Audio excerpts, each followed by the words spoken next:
양손잡이 양방향 내시경을 하고 있는 세길병원 이대영입니다.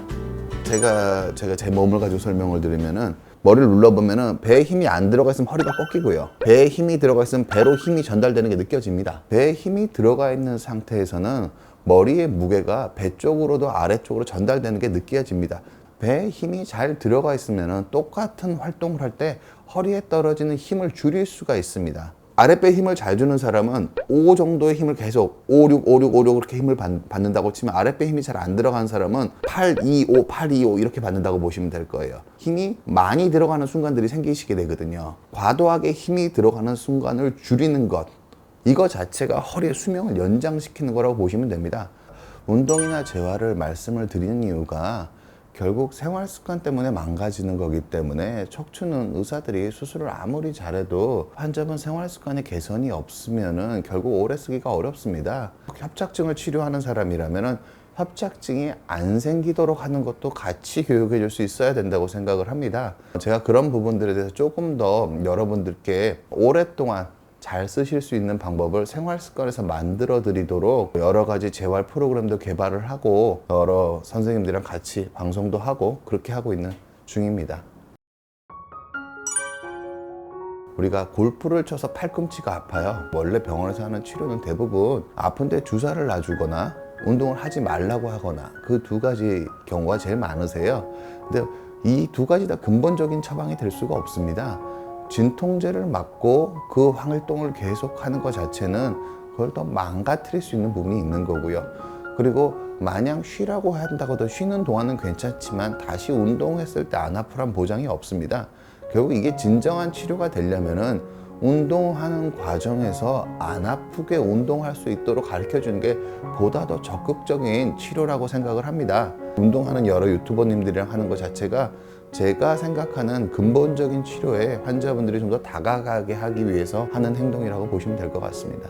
제가 환자분한테 외래에서 제일 쉽게 드리는 말씀은요, 여기 꼬집어서 아픈데 마취제 뿌리면은 안 아프잖아요. 지속 가능한 치료가 아니겠죠? 합착은 이거랑 똑같은 겁니다. 꼬집어서 아픈 거거든요. 꼬집어서 신경의 전교가 잘 안 통하는 거예요. 근데 꼬집어서 아픈데 여기다 마취제를 뿌리면은 그래서 안 아파지면 이게 낫는 건가요? 전혀 아니고요.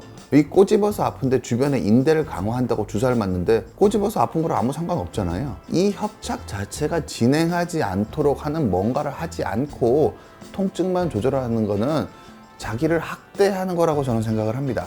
주치의처럼 근본적인 치료를 하자, 통증의 노예가 되지 말라는 말씀을 많이 드립니다.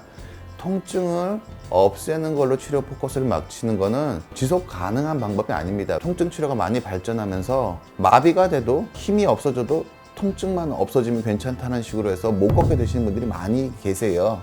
활동량을 유지할 수 있는 치료를 해드리는 게 그게 지속 가능한 치료지, 안 아프게 하고 활동량을 줄여버리면은 다시 안 늘어나세요, 고령의 환자분들은.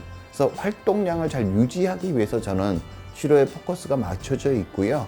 그런 부분에서 제가 재활이나 운동이나 그런 것들을 말씀드린 것도 같은 맥락이라고 보실 수 있을 것 같습니다. 오늘도 몇 분 환자분들한테 그렇게 말씀을 드렸는데, 저는 연세가 많으신 80 넘어가신 분들은 치료할 때 하반신 마취만 하고 재우지도 않습니다.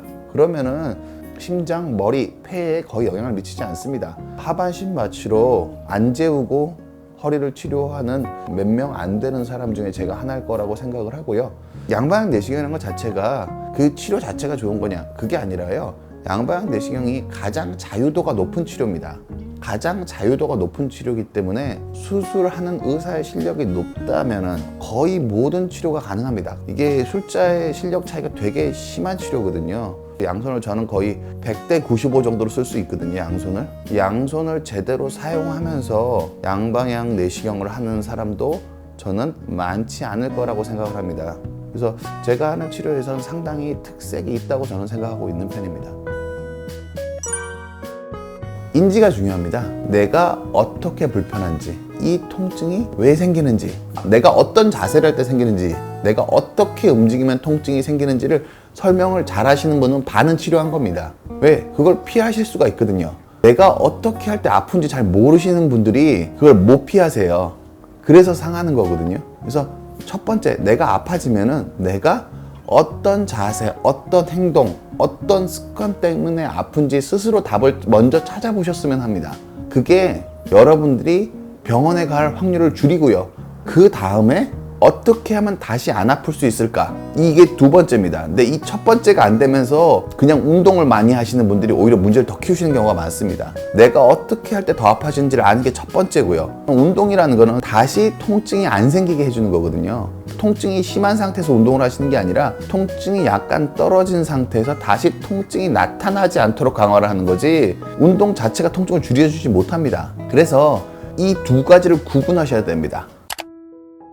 저는 환자분들한테 그렇게 말씀을 드려요. 제가 미움받을 용기라는 책을 되게 좋아합니다. 거기 보면 어떤 말이 있냐면요, 내가 다른 사람들한테 미움받을 용기가 있어야지 다른 사람들을 사랑할 수 있다고 얘기를 합니다. 더 나눠줄 수 있는 사람, 더 강한 사람이 된다고 생각을 합니다. 저는 환자분들한테 지금 눈앞에서는 조금 그럴지 몰라도 진정하게 용기 있는 사람으로서 환자분들의 질환을 마주하고 환자분들을 맞이하는 그런 사람이고 싶습니다. 그리고 환자분들이 스스로 깨달아서 자기 생활 습관을 고칠 수 있도록 도움을 되는 그런 사람으로 기억되고 싶습니다.